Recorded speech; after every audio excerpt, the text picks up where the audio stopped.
हरिः ओम श्री गुरुभ्यो नमः. These slokas are recorded by separating the stanza word by word for easy learning. Please share your feedback in the comment. Kindly subscribe and share to others. Om Namo Bhagavate Vasudevaya. Om Namo Narayanaaya. श्रीमन्नारायणीयं दशकं 33 श्लोका 8. भूयः भवत् निलयम् एत्य. भूयः भवत् निलयम् एत्यः. भूयो भवन्निलयमेत्य. भूयो भवन्निलयमेत्य. मुनिं नमन्तं. मुनिं नमन्तं. भूयो भवन्निलयमेत्य मुनिं नमन्तं. भूयो भवन्निलयमेत्य मुनिं नमन्तं. प्रोचे प्रोचे भवान् अहं ऋषे. भवान् अहं ऋषे. भवानहं ऋषे. भवानहं ऋषे.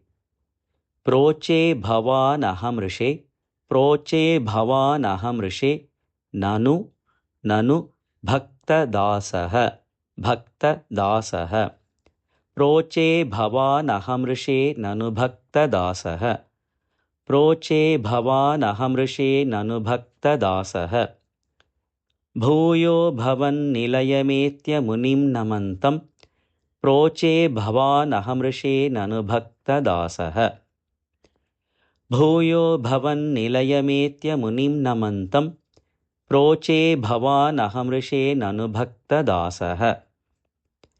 ज्ञानं तपः च. ज्ञानं तपः च. ज्ञानं तपश्च. ज्ञानं तपश्च. विनय आन्वितम् एव मान्यम्. विनय आन्वितम् एव मान्यम्. विनयान्वितमेव मान्यम्. विनयान्वितमेव मान्यम्. ज्ञानं तपश्च विनयान्वितमेव मान्यम्. ज्ञानं तपश्च विनयान्वितमेव मान्यम्. याहि याहि अम्बरीषपदम् एव भज. अम्बरीषपदम् एव भज. इति भूमन्. इति भूमन्. याह्यम्बरीषपदमेव भजेति भूमन्. याह्यम्बरीषपदमेव भजेति भूमन्. ज्ञानं तपश्च विनयान्वितमेव मान्यम्. याह्यम्बरीषपदमेव भजेति भूमन्. ज्ञानं तपश्च विनयान्वितमेव मान्यम्. याह्यम्बरीषपदमेव भजेति भूमन्. भूयो भवन्निलयमेत्य मुनिं नमन्तं. प्रोचे भवानहं ऋषे ननु भक्तदासः. ज्ञानं तपश्च विनयान्वितमेव मान्यम्. याह्यम्बरीषपदमेव भजेति भूमन्. भूयो भवन्निलयमेत्य मुनिं नमन्तं. प्रोचे भवानहं ऋषे ननु भक्तदासः. ज्ञानं तपश्च विनयान्वितमेव मान्यम्. याह्यम्बरीषपदमेव भजेति भूमन्.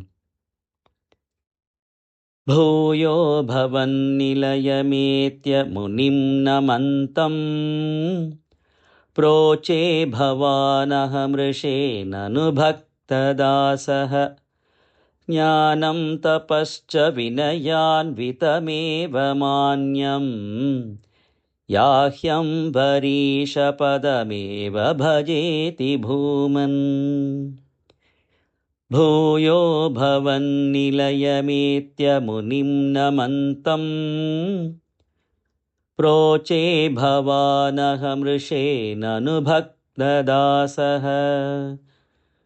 ज्ञानं तपश्च विनयान्वितमेव मान्यम्.